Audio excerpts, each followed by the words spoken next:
दो काली तीन गोरी बहू का पहला दिन। बहुओं, इस कलश को गिराकर गृह प्रवेश करके अंदर आ जाओ। जी माँ जी। काव्या बहू, आराध्या बहू, तुम दोनों बहुत थक गई होगी, तुम्हारा कमरा तैयार है, जाकर आराम कर लो।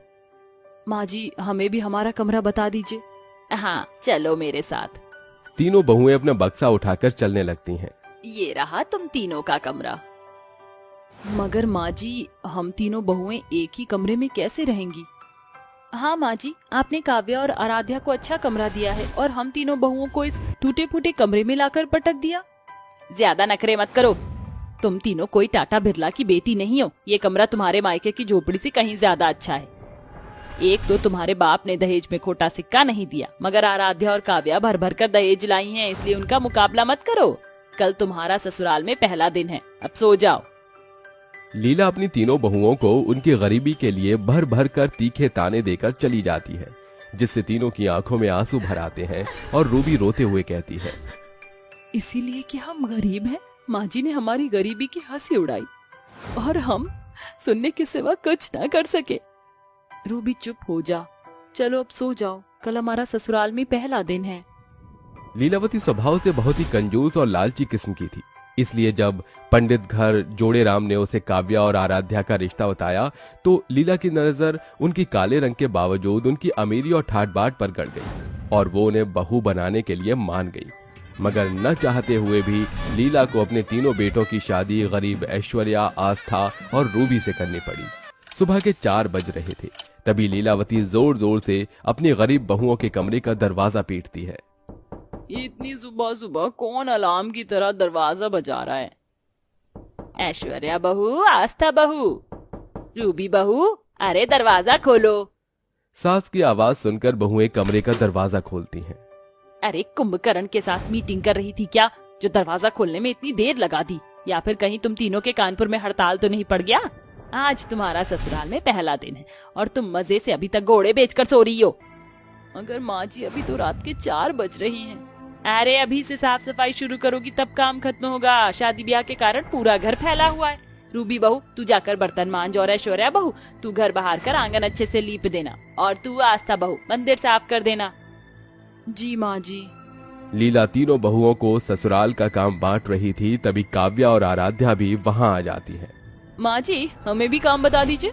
काव्या बहू, आराध्या बहू, तुम दोनों को काम करने की क्या जरूरत है, जाओ जाकर आराम करो।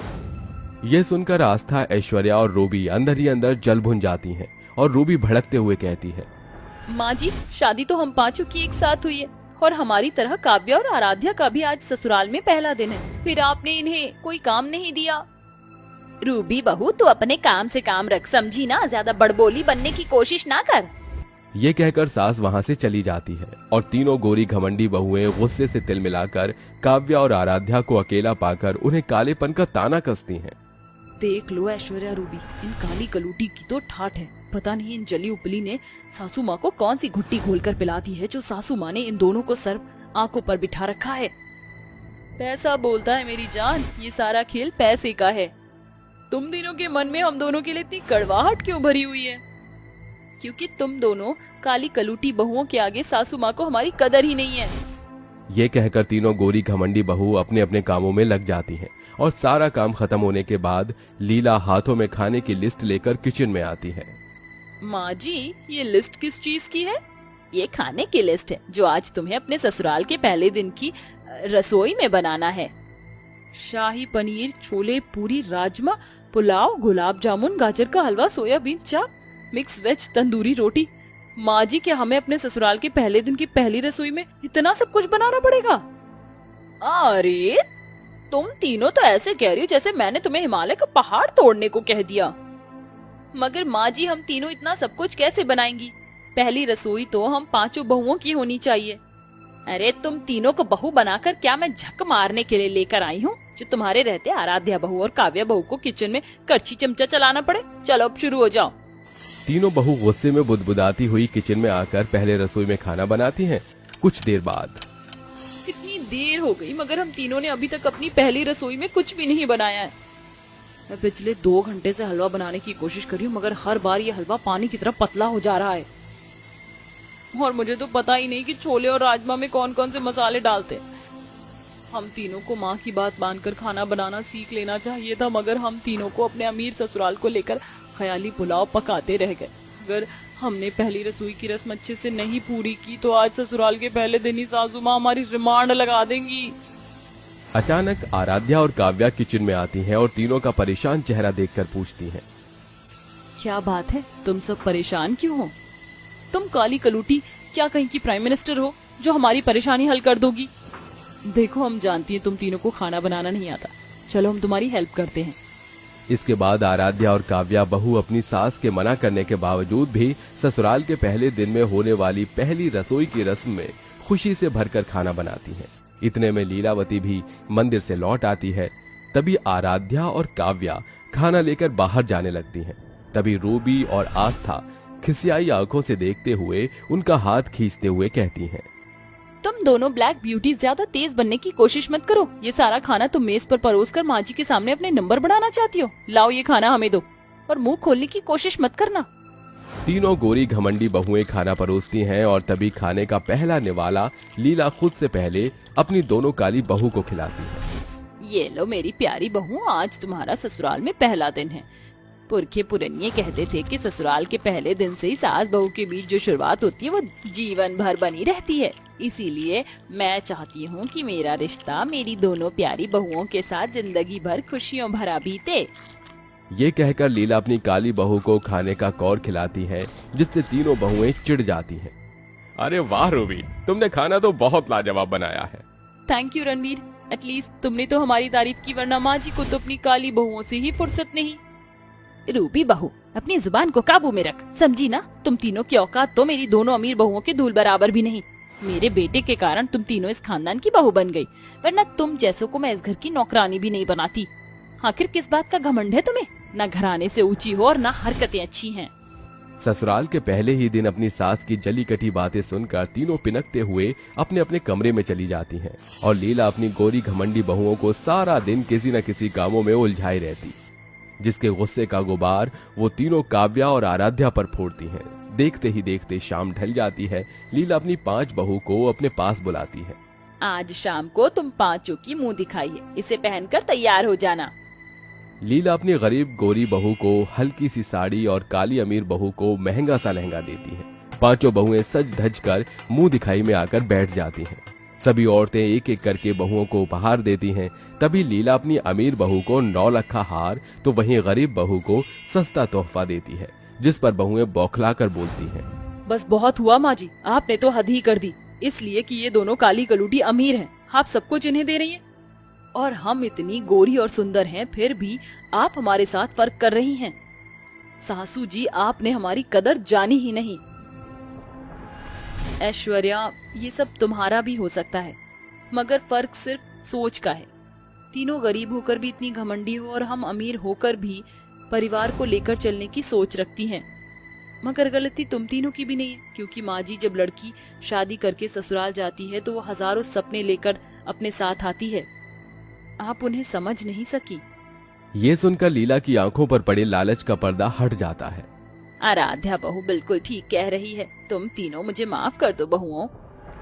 गलती तो हमसे भी हुई है, काव्य और आराध्या हमें भी माफ कर दो। तुम दोनों बहुत ही अच्छी हो, हमें तुमसे और तुम्हारी अमीरी से चिढ़ना नहीं चाहिए था।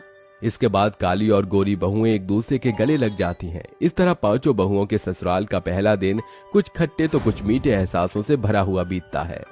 साक्षी की शादी एक बहुत ही गरीब परिवार के लड़के अमर से हो जाती है।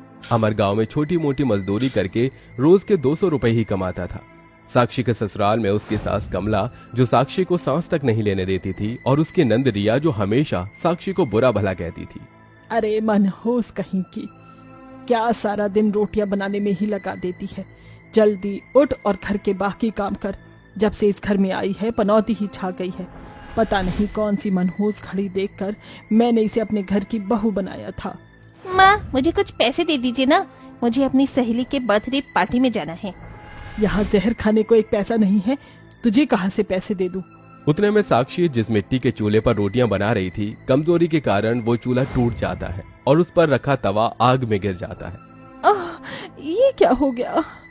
कमला और रिया जब चूल्हे की हालत देखते हैं तो कमला गुस्से में आग बबूला हो जाती है और वो वहां आकर साक्षी को पीटने लगती है। कल मोही इतना बड़ा नुकसान कर दिया हमारा, जब से आई है हमें बर्बाद ही करने पर तुली है। अब क्या अपने मुंह में बनाएगी खाना? बाजी मैंने नहीं किया, वो चूल्हा अपने आप ही टूट गया। अपने आप कैसे टूट सकता है? जरूर तू उस पर कसरत कर रही होगी। आज तो मैं तुझे नहीं छोड़ूंगी। कमला बेरहमी से साक्षी को पीटने लगती है। साक्षी दर्द के मारे रोने लगती है। इतने में आलोक नाम का एक व्यक्ति दौड़ता हुआ कमला के घर आता है। अरे काकी, आपका बेटा अमर वो ऊंची इमारत से काम करते करते नीचे गिर गया है, उसके दोनों पैर टूट गए हैं, वो हॉस्पिटल में है, जल्दी जाइए। ये बात सुनकर साक्षी, कमला और रिया के पैरों तले जमीन खिसक जाती है और वो दौड़ते हुए हॉस्पिटल जाते हैं, जहां अमर बेड पर लेटा हुआ था और उसके दोनों पैर टूट चुके थे। ये देखकर कमला, रिया और साक्षी बहुत रोने लगते हैं। इतनी ऊंचाई से गिरने की वजह से अमर के पैरों की सारी नसें और हड्डियां टूट चुकी हैं। अब ये जीवन में कभी अपने पैरों पर नहीं चल पाएंगे। आप बाहर काउंटर पर जल्द से जल्द 50,000 रुपए जमा कर दीजिए। 50,000 रुपए? इतने पैसे कहाँ से लाएंगे हम? वो सब मैं नहीं जानता, आप तुरंत पैसों की व्यवस्था कीजिए। और हाँ, एक बात और, इन्हें हमेशा ठंडे माहौल में रखना, जैसे कि एसी वाले घर में, क्योंकि गर्मी इनके लिए घातक हो सकती है। इतना कहकर डॉक्टर वहाँ से चले जाते हैं। माँ, हम इतने पैसे कहाँ से लाएंगे अब? माँ जी, हम हमारा घर बेच देते हैं ना, मैं अपने गहने बेच देती हूँ, ऐसे करके पैसों का इंतजाम हो जाएगा। ये सब तेरी वजह से हुआ है साक्षी, तू ही हमारे लिए बर्बादी बनकर आई है। जब से आई है हमारे साथ कुछ न कुछ बुरा ही हो रहा है। कमला फिर से साक्षी को खरी खोटी सुनाती है। उसके बाद वो अपना छोटा सा घर बेच देते हैं और साक्षी अपने छोटे मोटे गहने बेच देती है। जैसे तैसे पैसों का इंतजाम हो जाता है। तभी कमला एक छोटा सा किराए का घर लेती है, जो एक कमरे का घर था, उसमें पंखा भी नहीं था। 2 दिन यूं ही बीत जाते हैं। इन दिनों कड़ी गर्मी पड़ने लगती है। अब डॉक्टर ने अमर को एसी में रहने को कहा था। एक दिन दोपहर में, साक्षी, मुझे इस गर्मी में बहुत तकलीफ हो रही है, कुछ करो साक्षी, मेरी ये तकलीफ कैसे भी करके दूर करो। माँ जी, अब क्या करें हम? यहाँ तो पंखा भी नहीं है, ना हमारे पास एक पैसा है। अब हम एसी कहाँ से लगाएंगे?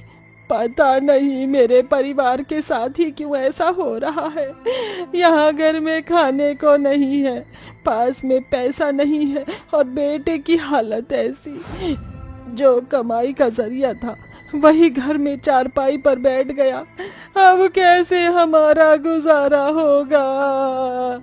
उतने में साक्षी घर से बाहर आती है। तभी उसे एक महिला अनीता रास्ते पर बैठे सब्जी बेचते दिखाई देती है। काकी, क्या आपकी नजर में इस गांव में ऐसा कोई है जो मुझे कोई काम दे सके?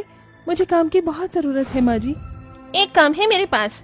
मैं कब से एक महिला की खोज में हूँ जो रोज सवेरे से शाम तक गांव में घूमकर मेरी ये सब्जियां बेच सके। क्या तुम ये काम करोगी? मैं तुम्हें रोज के 100 रुपए दे दिया करूंगी। इतने कम पैसे? इतने कम पैसों में क्या होगा? पर दूसरा कोई काम ही नहीं है ना, तो कोई मुझे काम दे ही रहा है, तो एक काम करती हूँ, जो है वही करती हूँ। साक्षी अनीता से सब्जी का टोकरा लेती है और सारा दिन गांव में घूमकर वो सारी सब्जियां बेच देती है। शाम का समय अनीता खुश होकर साक्षी को 150 रुपए दे देती है। वो पैसों से साक्षी थोड़ा राशन लेकर अपने परिवार को खाना बनाकर खिलाती है। बहू, ये पैसे कहाँ से लाई तू? माँ जी, एक काकी है जो अपने गांव में सब्जियां बेचती हैं। अब से मैं उनकी सब्जियां गांव में बेच रही हूँ। वो बदले में मुझे इस काम के पैसे दे रही हैं। धीरे धीरे हम पैसा जमा करके इनके लिए एसी खरीद लेंगे ताकि इनकी तकलीफ दूर हो जाए। भाभी, पता है ना एसी कितना महंगा आता है? ये 100 रुपए रोज से क्या होगा? रिया बहन, समंदर भी एक एक कतरे के पानी बूंद से ही बनता है। अगर दिल में ठान ले तो हर काम आसान होता है। अपने परिवार को ये कैसी दुविधा में डाल दिया मैंने। जहाँ मुझे अपने परिवार का सहारा बनना चाहिए था, वहाँ मैं खुद अपने परिवार पर बोझ बनकर बैठा हूँ। आप चिंता मत कीजिए, जब तक मैं हूँ ना, आपको कुछ नहीं होने दूंगी। उस दिन से साक्षी रोज गांव में सब्जी बेचने लगी। ऐसे ही कई दिन बीत जाते हैं। बढ़ते दिनों के चलते अमर की तकलीफ भी ज्यादा बढ़ने लगी। एक दिन साक्षी अनीता के घर आती है और उसे अपने पति की सारी तकलीफों के बारे में बताती है। साक्षी, मेरे पास एक खेत है जिसमें मैं ये सब्जियां बोती हूँ। मैंने तुम्हारी ईमानदारी देखी है। तुम बहुत मेहनती और ईमानदार हो। यही देखकर मैं तुम्हें एसी खरीदने के पैसे देती हूँ, पर बदले में तुम्हें रोज मेरे खेत में काम करना होगा। मैं तुम्हें जो पैसे दे रही हूँ, इन पैसों के बदले में तुम मेरे खेत में काम करती रहना। तुम्हारा कर्ज भी चुक जाएगा और मेरा काम भी होता रहेगा। साक्षी को अनीता की ये बात बहुत पसंद आ जाती है और वो अनीता से पैसे लेकर एक नया एसी खरीद कर अपने घर में लगा देती है, जिसके बाद अमर की सारी तकलीफ दूर हो जाती है। मुझे माफ कर दे बहू, मैंने हमेशा तुझे बुरा भला कहा, तेरा अपमान किया और तूने मेरे बेटे के लिए इतना सब कुछ किया। सब्जियां बेचकर उसके लिए एसी ले आई। साक्षी, तुम इतना पैसा कैसे लौटाओगी अनीता काकी को? बस मुझे उनके खेत में रोज जाकर काम करना होगा, उनका काम भी होता रहेगा और हमारा कर्ज भी चुकता हो जाएगा। भाभी, मैं भी आपके साथ खेत में काम करने चलती हूँ। आप काम करके कर्जा चुकाना और मैं काम करके घर चलाऊंगी। इसके बाद साक्षी और रिया दोनों मिलकर अनीता के खेत में काम करने लगे और अपने परिवार का गुजारा चलाने लगे।